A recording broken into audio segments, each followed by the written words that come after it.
Voy a contar la historia del niño que pidió un autógrafo a Picasso.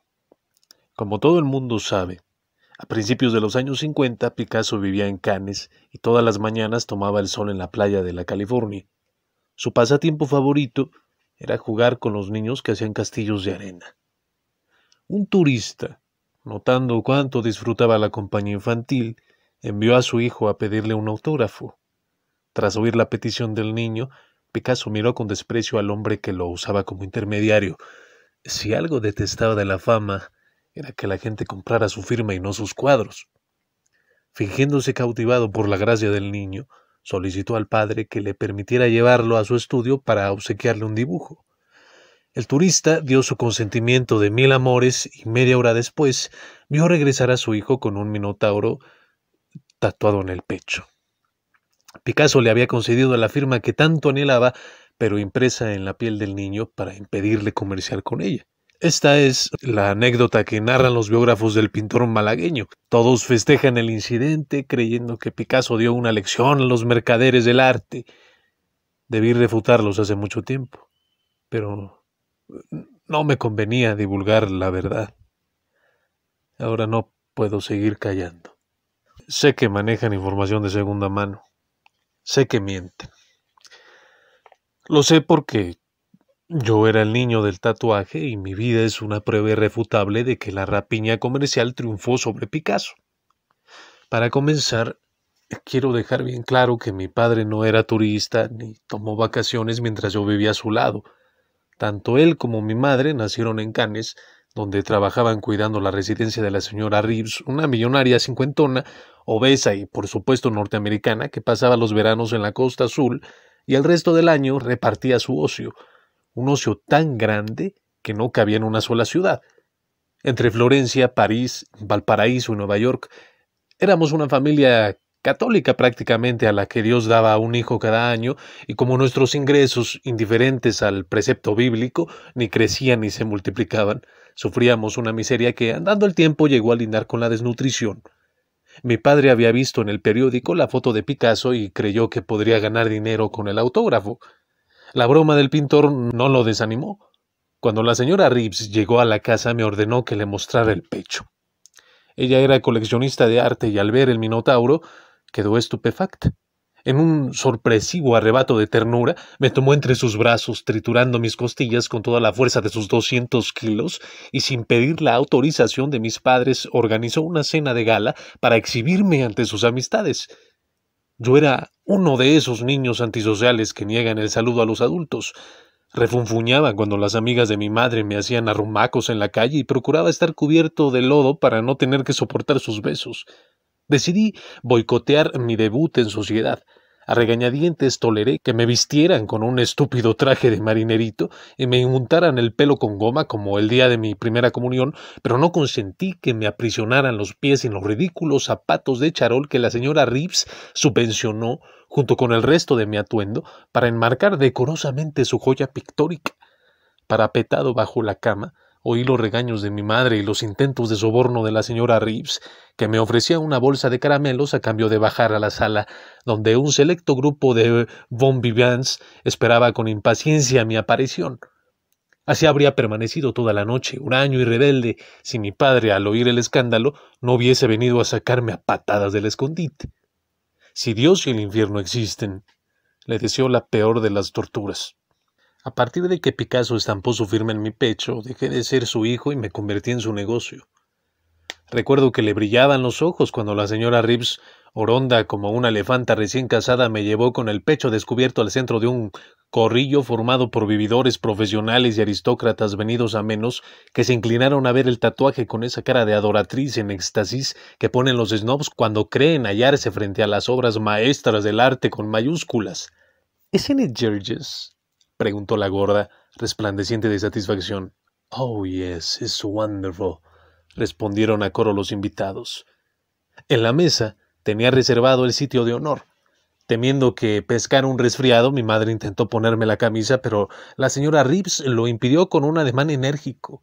Un famoso corredor de autos me retrató el pecho, procurando colocar la cámara de tal manera que mi rostro, carente de valor artístico, no estropeara la foto.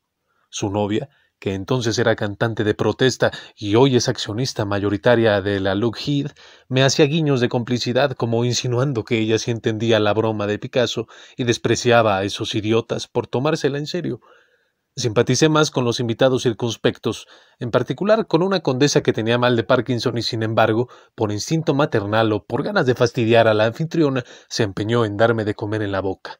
Ninguna de sus temblorosas cucharadas llegó a mis labios, pero varias cayeron en mi tetilla izquierda ensuciando la testuz del minotauro. Aunque la señora Reeves trató de minimizar el percance con una sonrisa benévola, noté un rencoroso fulgor en su mirada cuando pidió a mi padre que limpiara la mancha con un algodón humedecido en agua tibia. Yo no comprendía por qué me trataban con tanta delicadeza, pero algo tenía claro en medio de la confusión. Ese día mandaba en la casa. Por eso, cuando mi padre se inclinó a limpiar los cuernos del minotauro, derramé sobre sus pantalones un plato de sopa hirviente. La señora Reeves obtuvo con la cena un gran éxito social. Fue algo así como su doctorado en sofisticación, la prueba de refinamiento que necesitaba para entrar al gran mundo del que solo conocía los alrededores. Yo le abrí las puertas del paraíso y cuando llegó el fin del verano quiso mantenerme a su lado como amuleto. Vagamente recuerdo una discusión a puerta cerrada entre mis padres, el llanto de mamá cuando preparó las maletas, la despedida en el muelle con todos mis hermanos agitando pañuelos blancos. Entonces no supe bien lo que pasaba. Creí la piadosa mentira de mamá. La patrona me llevaba de vacaciones en su yate porque se había encariñado conmigo. Confieso que no extrañé a mi familia durante la travesía por el Mediterráneo.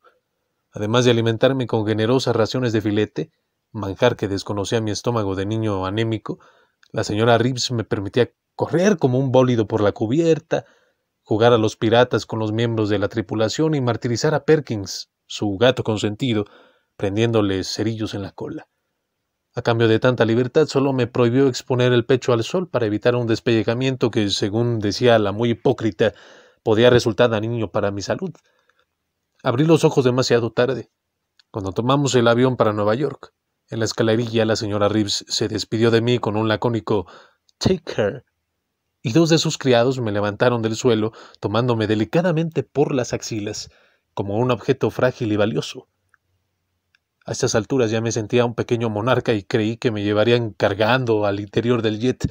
Así lo hicieron, pero no a la sección de primera clase, como yo suponía, sino al depósito de animales, donde me envolvieron con una gruesa faja de hule espuma para proteger al minotauro contra posibles raspones. Perkins maulló vengativamente cuando me instalaron junto a él. En su jaula parecía mucho más libre y humano que yo. Entonces comprendí que me habían vendido. Entonces lloré. No fue, desde luego, una venta descarada. Los abogados de la señora Reeves engañaron a las autoridades francesas presentando el trato como una beca vitalicia. Ella se comprometía a cubrir mis gastos de comida, vestido, alojamiento y educación a cambio de que yo le permitiera exhibir el tatuaje. Mi padre se deshizo de una boca y obtuvo 50,000 francos en una sola transacción comercial. Ignoro en qué resquicio de su conciencia cristiana pudo esconder esa canallada. Endurecido por la pena y el ultraje, decidí aprovechar mi nueva situación y olvidarme para siempre del hogar que había perdido. Era un esclavo, sí, pero un esclavo envuelto en sábanas de seda. Con la señora Reeves me acostumbré a la comodidad y a la holganza. Desde que llegué a su piso, me hizo una lista de privilegios y obligaciones. Quería ser una madre para mí. Tendría maestros particulares de inglés, piano, equitación y esgrima, los mejores juguetes, la ropa más cara. Solo me rogaba que delante de las visitas imitara la quietud de los muebles. Me asignó un lugar destacado en la sala, entre una litografía de Goya y una versión en miniatura del Mercurio de Rodin. Mi trabajo, si se le puede llamar así, consistía en permanecer inmóvil mientras los invitados contemplaban el minotauro. Pronto llegué a odiar la palabra «wonderful». Los amigos de la señora Reeves no atinaban a decir otra cosa cuando veían el tatuaje, pero aún más insoportables resultaban los conocedores que, después de la obligada exclamación, expelían su lectura personal de la obra. El minotauro es un símbolo de virilidad. Picasso ha plasmado en el pecho del niño sus ansias de rejuvenecer. utilizado el tatuaje como un hilo de Ariadna que le permite salir de su laberinto interior hacia el paraje solar de la carne y el deseo. Digan lo que digan, el tema de Picasso fue siempre la figura humana. Es natural que su interés por el hombre lo haya conducido a prescindir del lienzo y a pintar directamente sobre la piel del hombre para fundir el sujeto y el objeto de su expresión plástica. Los comentarios de aquellos imbéciles me hicieron odiar a Picasso y con él a una parte de mi persona. En aquel tiempo no podía entender de qué hablaban, pero ya comenzaba a sentirme ninguneado, invisible, disminuido por el tatuaje que merecía más atención y más respeto que yo. Algunos invitados no se molestaban en verme la cara, fijaban la vista en el Minotauro como si yo fuera un marco de carne y hueso. De no haber sido porque la señora Reeves, cuando no interpretaba el papel de anfitriona culta, se mostraba tierna y cariñosa conmigo, creo que me habría suicidado antes de cambiar los dientes de leche. La ingenuidad me salvó. Ignoraba que las obras de arte necesitan mantenimiento. Con sus desplantes maternales, con su comedia de abnegación y calor humano, la señora Reeves no hacía otra cosa que proteger su inversión. Así como preservaba de la humedad sus óleos de Munch y Tamayo, me trataba con amor para conservar una vida que, le gustara o no, formaba parte del cuadro. Tenía 16 años cuando mis hormonas declararon la guerra al arte contemporáneo. Una mancha de vellos negros cubrió primero las piernas del Minotauro, subió desde mi ombligo hacia donde comenzaba la cabeza del toro y acabó sepultando el dibujo bajo una densa maraña capilar. La señora Reeves no había previsto que su propiedad se convertiría en un hombre de pelo en pecho. Desesperada, intentó rasurarme con una navaja, pero desistió al hacerme una cortadita que, para desgracia suya y regocijo mío, borró la O de la firma de Picasso. Después de abofetearme como si yo tuviera la culpa de lo que hacían mis glándulas, aplacó sus nervios con una fuerte dosis de tranquilizantes. Vinieron en su auxilio varios expertos en conservación de pintura. Para ellos el problema no era técnico sino estético. Lo de menos era depilarme con cera, pero tenían derecho a interrumpir la evolución de una obra concebida para transformarse a través del tiempo. ¿Habría utilizado Picasso la piel humana si no hubiese querido que los pelos ocultaran el tatuaje cuando yo creciera? Un poeta que se jactaba de su amistad con el pintor dirimió la cuestión. A su juicio, los pelos cumplían la misma función que los boletos del metro y las cajetillas de cerillos en los cuadros de la época del cubismo sintético pintados en colaboración con Break. Eliminarlos sería un crimen de lesa cultura, una bestialidad tan horrible como rasurar a la Mona Lisa bigotona de Marcel Duchamp. Temiendo que la señalaran como enemiga de la vanguardia, la señora Reeves aceptó dejar el Minotauro cubierto de vello. Creí que había llegado el momento de mi liberación. ¿A quién le interesaría un Picasso invisible? No había considerado que la canalla de las artes plásticas, cuanto menos disfruta una obra, más la enaltece y mistifica.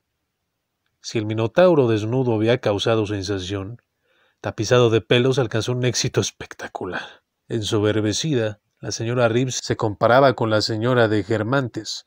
Daba 3 cócteles a la semana y aún así tenía en lista de espera a cientos de socialites que se disputaban el privilegio de no ver el tatuaje.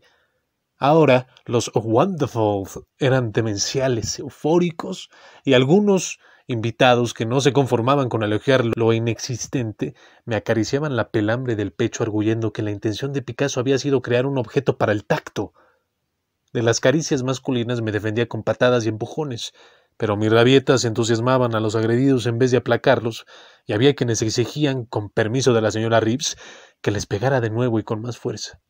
«Cuando el muchacho golpea», exclamó un día un crítico del New Yorker, sangrando por nariz y boca, «la protesta implícita en el Minotauro se vuelve sobre el espectador, haciéndole sentir en carne propia la experiencia estética». Aquella época difícil, en la que no sabía si refrenar o desatar mi agresividad, terminó providencialmente cuando la señora Reeves sufrió un ataque de embolia que la llevó al otro mundo. Permítame hacer un alto en la narración para escupir sobre su recuerdo. Aún después de muerta, siguió burlándose de mí. No esperaba gran cosa de su testamento. Apenas una renta modesta por todos mis años de servicio, pero jamás imaginé que me incluiría entre sus bienes. Y encima se dio aires de filántropo. Fui donado al museo de su pueblo natal. New Blackwood, North Carolina, con el deseo de que mis coetáneos conozcan las obras más relevantes del arte moderno, según dejó escrito en una carta para las autoridades del ayuntamiento. Esa traición acabó con mi paciencia. Estaba claro que nunca me otorgaría la libertad si yo no la conquistaba con mi propio esfuerzo. El notario de la señora Reeves retrasó deliberadamente los trámites de la donación para lucir ante sus amigos la pieza que tenía bajo custodia. Era un sujeto vulgar y despreciable. No solo hirió mi dignidad humana depilándome con rudeza, pues con él no valían sofisticaciones, también lastimó mi orgullo artístico. Después de haber alternado con obras de mérito en la sala de la señora Reeves, no pude soportar la compañía de sus baratijas clasemedieras. Yo, un Picasso, junto a una reproducción de La Última Cena de Salvador Dalí, escapé de su casa con la sensibilidad maltrecha. Vagabundeando por las calles de Manhattan, llegué a Greenwich Village, donde hice amistad con un carterista puertorriqueño, Franklin Ramírez, quien se ofreció a enseñarme su oficio a cambio de que le sirviera como ayudante. Trabajamos en los vagones del metro en las horas de mayor congestionamiento. Yo dejaba caer unas monedas y Franklin deslizaba sus ágiles dedos en los bolsillos de los inocentes que me ayudaban a recogerlas. Con él pasé los días más felices de mi vida. Por fin alguien me trataba como ser humano. Era libre, tenía un compañero de aventuras, me ganaba la vida haciendo algo más divertido que posar como un muñeco de lujo. Lo más admirable de Franklin era su apabullante sinceridad en materia de pintura. El Minotauro no le gustaba. Decía que la cabeza de toro estaba mal dibujada, que aquello era un monigote deforme y, como ejemplo de calidad artística, me ponía su propio tatuaje, una rubia pierniabierta que le había pintado en la espalda un artesano de San Quintín. Franklin me daba el 20% de los botines y pagaba mis gastos de alimentación y vivienda. A su modo, era más generoso que la señora Reeves, pero no dejaba de ser un rufián. Fingió creer que yo era un huérfano recién salido de reformatorio. Inventé ese cuento inverosímil para no despertar su codicia mientras investigaba cuál era mi verdadera identidad. Pobre Frank, no lo culpo. Cuando los periódicos anunciaron la recompensa a quien diera noticias de mi paradero, creyó que haría el primer negocio limpio de su vida. La policía llegó de madrugada al hotelucho del West Side donde teníamos nuestra guarida. Al ver que mi socio no estaba en el cuarto, comprendí que me había traicionado. Ya estaba grandecito para llorar. Hice algo más inteligente, denunciarlo por corrupción de menores. Lo detuvieron cuando fue a cobrar la recompensa. Pobre Frank, él se había portado como Judas, pero yo no era Jesucristo. Los dos caímos presos. Franklin volvió a San Quintín y yo fui trasladado a una cárcel más inmunda, el Museo de New Blackwood, donde tenía reservada una jaula de vidrio con un rótulo que daba crédito a la señora Reeves por su generoso donativo. Ahora me llamaba Hombre con Minotauro en el pecho. El título sugería que no solo el tatuaje, sino yo, su desventurado portador, éramos creaciones de Picasso. Por sublevarme contra esa barbaridad, me gané la antipatía del director del museo, un funcionario gris y mezquino para quien mis exigencias de un trato humanitario no pasaban de ser caprichos de vedette. ¿De qué te quejas?, decía. Si te ganas la vida sin mover un dedo. Alegando estrecheces presupuestales, me racionaba la comida. El suyo era un museo democrático, no se podía gastar más en mí que en otras piezas. Democráticamente quería forzarme a permanecer inmóvil durante horas, a sonreír cuando los visitantes me tomaban fotos, a soportar sin estornudos el humillante plumero del anciano que hacía la limpieza. Estando ahí contra mi voluntad, yo no me sentía obligado a colaborar con él. Asumí una actitud rebelde y grosera. Cubría mi vitrina de vaho, hacía huelgas de pecho tapado, enseñaba el miembro a las jovencitas del high school y me burlaba de sus maestros de historia del arte, interrumpiendo sus lecciones con alaridos procaces. Las quejas por mi conducta llegaron a oídos del alcalde del pueblo, quien sometió mi caso a consulta pública. El director del periódico local opinaba que ninguna obra de arte, por importante que fuera, tenía derecho a insultar a sus espectadores. Considerando que si Picasso era ateo yo bien podía ser el anticristo, el jefe de la iglesia metodista exigió mi expulsión inmediata de New Blackwood. Los liberales se opusieron, jamás permitirían que un fanático destruyera el tesoro artístico del pueblo. Para dar gusto a tirios y troyanos, el alcalde resolvió que se me tuviera encadenado y amordazado. Ni las bestias del zoológico recibían un trato semejante. Bien dicen que cuando más amargas son las adversidades, más cerca estamos de la salvación. La noticia de mi captura en Nueva York había puesto sobre aviso a los ladrones de museos. El de New Blackwood estaba mal protegido, lo asaltaron de noche, luego de inutilizar fácilmente a 2 vigilantes lerdos y oxidados por años de inactividad. Cuando los ladrones me iluminaron con sus linternas, no pude contener un grito de alborozo. Comedidamente los ayudé a desconectar la alarma de la vitrina y me puse a sus órdenes. Mire, llévenme a donde quieran, pero sáquenme de aquí. Yo mismo buscaré a mi comprador, no les daré molestias. Mi buena disposición a ser robado no los conmovió. Sentí un golpe en la nuca y un piquete en el brazo. El mundo se desplomó sobre mis párpados. Desperté 48 horas después en un sótano maloliente. Supongo que me pusieron una dosis de somnífero como para dormir camellos. Nunca vi las caras de los asaltantes. Recelosos de que los identificara, me llevaban la comida con máscaras de Pato Donald. Acostado en un catre piojoso, escuchaba el goteo de la lluvia, los timbrazos de un teléfono, el zumbido lejano de los tranvías. Más que las incomodidades, me atormentaba ignorar cuál sería mi destino. ¿Pedirían rescate a las autoridades de New Blackwood? ¿Me arrancarían el pellejo para venderlo en el mercado negro? Recobré la tranquilidad cuando uno de los secuestradores tuvo la gentileza de informarme que estaba en Hamburgo. Mi robo fue un trabajo realizado por encargo del magnate alemán Heinrich Kranz, mejor conocido como el Rey de las Nieves por su escasa participación en el tráfico internacional de cocaína. Kranz ordenó que no me sacaran del sótano hasta el día del cumpleaños de su mujer, a quien deseaba dar una sorpresa. Con los ojos vendados, fui conducido a un castillo de la Selva Negra, donde tuvo lugar la fiesta. En un amplísimo salón, iluminado con la pirotecnia de una discoteca, se congregaba lo más exquisitamente corrupto del jet set europeo. Apenas repuesto del vértigo inicial, contemplé horrorizado estampas que más tarde me parecerían familiares. El invitado más serio tenía el pelo pintado de verde. Un boy scout septuagenario acariciaba las nalgas de un muchacho que podía ser su nieto. En una plataforma circular bailaban rumba 3 hermafroditas. Junto a la pista de baile había una fosa llena de lodo en la que se revolcaban parejas desnudas. Con una copa de champaña que alguien puso en mi mano, recorrí el salón. La cocaína circulaba con generosidad. Un travesti con hábito de monja me besó a mansalva. Las mujeres de verdad, bellísimas casi todas, se mordían los labios cuando pasaba junto a ellas, como invitándome a fornicar en frente de sus maridos. Su conducta era tan obscena como la decoración del castillo. Los Kranz tenían una impresionante colección de pintura y escultura, pero maltrataban deliberadamente sus tesoros por los que no sentían el menor aprecio. El Cristo amarillo de Gauguin estaba colgado de cabeza como en una misa negra y tenía pegada en la boca una verga de hule. Había unas mujeres en bronce de Henry Moore, disfrazadas de putas, con bragas transparentes y sostenes de lentejuela. Vi a un bárbaro apagando un cigarrillo en un autorretrato de Rembrandt, a otro que derramó su copa sobre un icono ruso del siglo XV. ¿Qué uso le darían a mi tatuaje? No quise averiguarlo. Corrí en busca de una salida. Cuando trataba de saltar por la ventana, dispuesto a romperme la columna vertebral si era necesario, me tomó por el cuello un guardaespaldas chino. La señora está esperando, gruñó amenazándome con un revólver. Tuve que acompañarlo al Salón de Cultura Grecorromana. Estaba decorado como un tugurio de 4ª categoría, una luz roja, prostibularia, iluminando estatuas de atletas olímpicos, bustos de Trajano y Marco Aurelio, ánforas estruscas que servían como escupideras. Una rocola tocaba insulsas piezas de música country.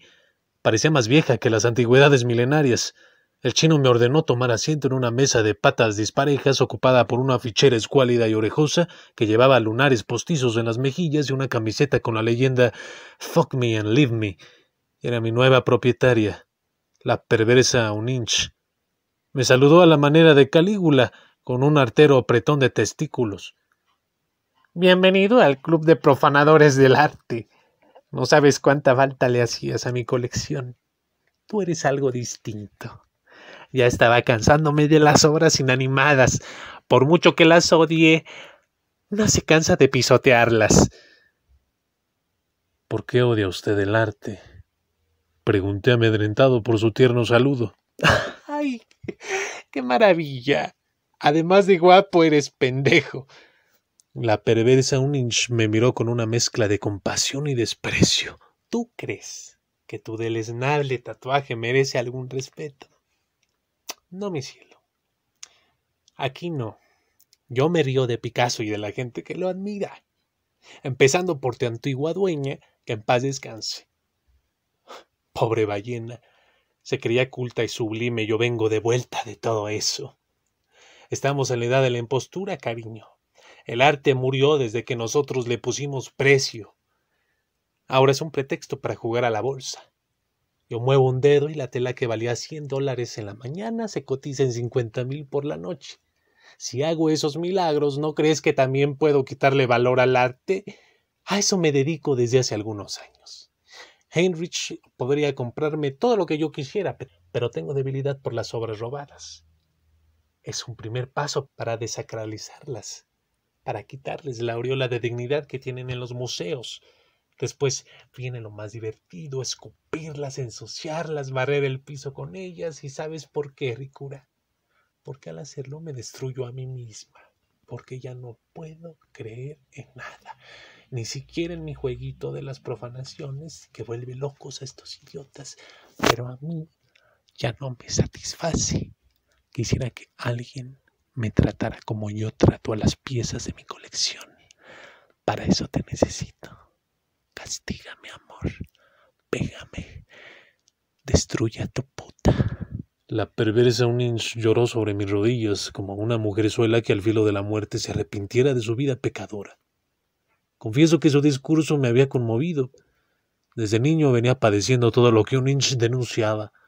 Los comerciantes del arte me habían destrozado la infancia. Picasso dibujó el tatuaje para insultarlos y ellos, en vez de ofenderse, le demostraron a costa de mi felicidad que hasta sus burlas valían oro.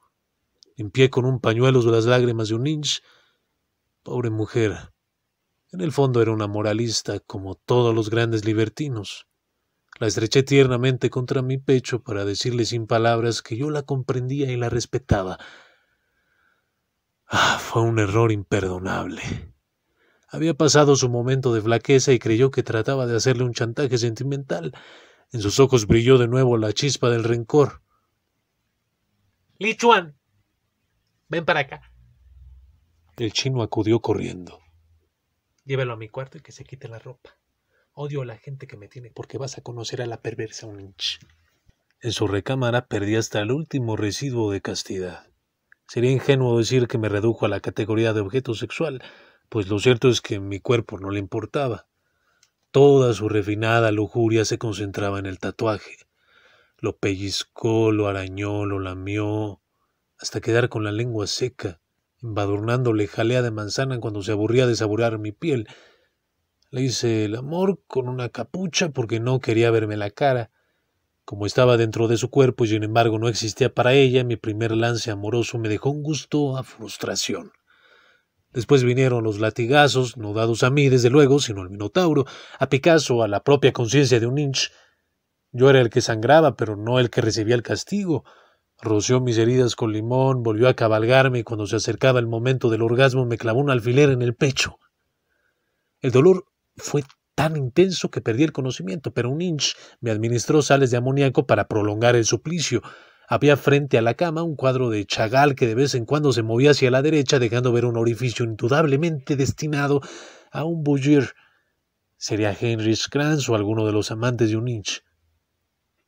Cuando ya no tenía fuerzas ni para implorar piedad, me llevaron a un calabozo donde estuve encerrado 3 días. En las paredes había fotos de iconoclastas famosos.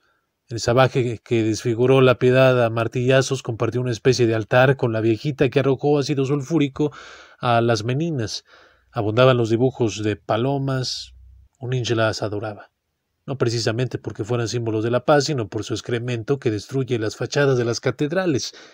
La estancia en el calabozo aniquiló mis ímpetus de rebeldía. La perversa Uninch me tenía en su poder y nada ganaría con oponerme a sus caprichos.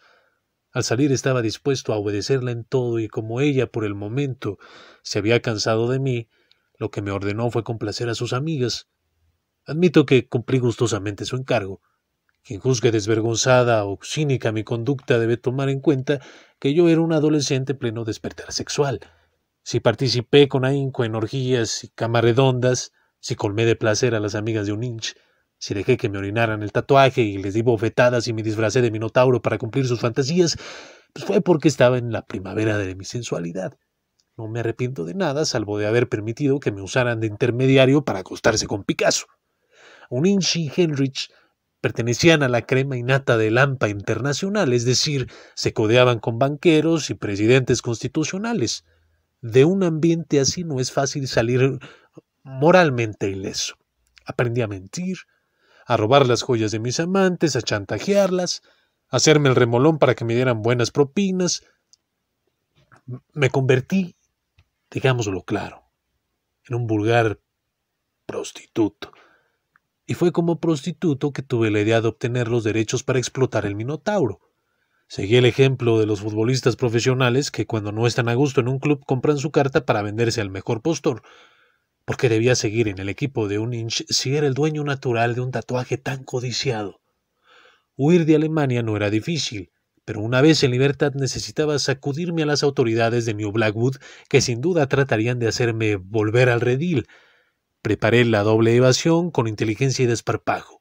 Primero, sustraje del castillo de la Selva Negra una Venus de Rubens y la escondí en una cabaña abandonada.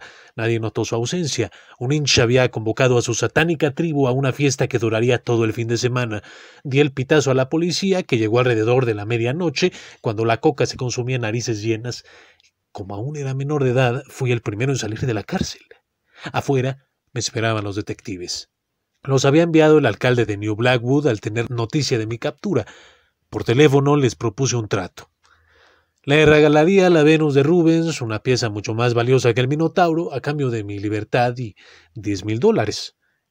El tacaño se negó a pagar la compensación económica, pero aceptó el intercambio. Tomé el primer avión a París, resuelto a enriquecerme con mi tatuaje. Gracias a mi habilidad para las relaciones públicas, reuní rápidamente una clientela de millonarias excéntricas que pagaban sumas exorbitantes por irse a la cama con una obra maestra del arte contemporáneo. Instalé un lujoso departamento en el barrio de Saint-Germain. Recibía 2 o 3 mujeres por noche, poniéndolas en distintas habitaciones, como los dentistas que atienden a varios pacientes al mismo tiempo. Llegué a cobrar una tarifa extra por quitarme la camiseta, y a las mujeres proclives a los arañazos les impedía tocar el tatuaje. Que sufrieran. Acostarse conmigo era tan prestigioso como lucir un modelo exclusivo de Coco Chanel. Cuando juntara mi primer $1,000,000, tenía pensado comprar una casa en Cannes, de preferencia la casa donde crecí, para que mi padre se muriera de rabia al verme tan próspero. No contaba con los malditos inspectores del Ministerio de Cultura. Tocaron a mi puerta un domingo, acudiendo al llamado de una cliente despechada que no me llegó al precio. Padeció un largo interrogatorio. Habían descubierto que la transacción de mi padre con la señora Reeves era inhumana y anticonstitucional. Chocolate por la noticia, les dije, indignado por la rudeza con que me habían obligado a mostrarles el tatuaje. Me pidieron reconstruir todo el viacrucis de mi vida, desde la venta en Cannes hasta la prostitución en París. Hice un relato melodramático entrecortado con sollozos en el que yo interpretaba siempre el papel de víctima. La sociedad era culpable de todas mis desgracias, me habían tratado peor que a un esclavo, etc. Los emocioné hasta las lágrimas. En un arrebato de cursilería, el jefe de inspectores me pidió disculpas a nombre del género humano.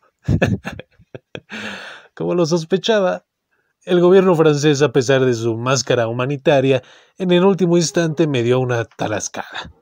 Les apenaba profundamente que personas sin escrúpulos hubiesen utilizado el tatuaje, y por ende mi cuerpo, con fines de lucro, causándome prejuicios de orden psicológico y moral, y por ello, como una mínima compensación por mis desdichas, me ofrecían una beca para estudiar una carrera técnica. Pero eso sí, un Picasso era un Picasso, y 3 veces a la semana tendría que posar en el centro Georges Pompidou, donde por supuesto respetarían mi calidad humana. Entré a estudiar ingeniería industrial con la ilusión de que empieza una nueva vida. Quería ser normal, salir con muchachas de mi edad, trabajar en algo de provecho.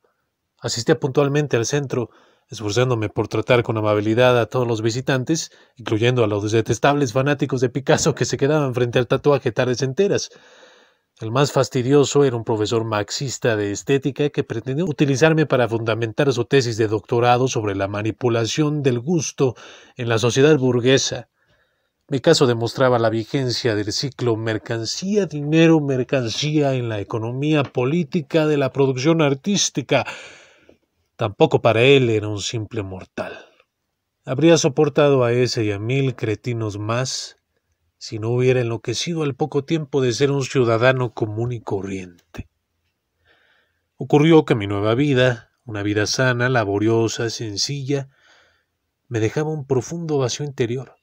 Creyendo que me hacía falta una pareja, intenté relacionarme con mis compañeras del Politécnico, que nada sabían del tatuaje, y descubrí con espanto que no podía corresponder a su cariño.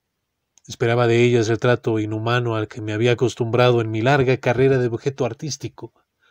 No solo era un exhibicionista irredento, sino que había desarrollado un sentimiento de inferioridad respecto al Minotauro, una morbosa complacencia en ser el deslavado complemento de la gema que llevaba en el pecho. Y esas jovencitas ni siquiera veían el tatuaje. Me amaban a mí, al hombre que nada podía ofrecerles por carecer de la más elemental autoestima. No solo en el amor, fracasaba también en los estudios. Dicen que el arte es inútil o no es arte, y mi carácter lo comprueba. Incapaz de un esfuerzo mental sostenido, acostumbrado a la quietud y al ocio, en las aulas y fuera de ellas me dedicaba al dulce farniente. Puesto que mi única vocación era el reposo, prefería ejercerla en el Centro Pompidou, donde me pagaban las horas extras a 300 francos. Necesitaba estar en exhibición para no deprimirme, pero el remedio era peor que la enfermedad, pues al huir del trabajo productivo me hundía más y más en mi deplorable condición ornamental. Esta contradicción me arrojó a la bebida. Tomaba solo o acompañado, en plena calle o en los baños del centro. Tomaba coñac, cerveza, ron, lejía, lociones para después de afeitar, vinagre. Tenía crudas espantosas, delirios en los que veía luchar a Picasso contra Dios. ¿Cuál de los dos era el todopoderoso? La muerte, comparada con esa lóbrega vida, se antojaba un trámite amable, una solución feliz. Rindiendo tributo al lugar común, estuve a punto de arrojarme al Sena, pero en el último instante preferí los nembutales. Había ingerido 4 cuando tuve una idea luminosa. En las últimas semanas, empobrecido hasta el patetismo, había estado bebiendo aguarrás. Tomé la botella y derramé un chorro en un trozo de estopa. Tallando con fuerza, desvanecí primero los colores del tatuaje. La mano me temblaba.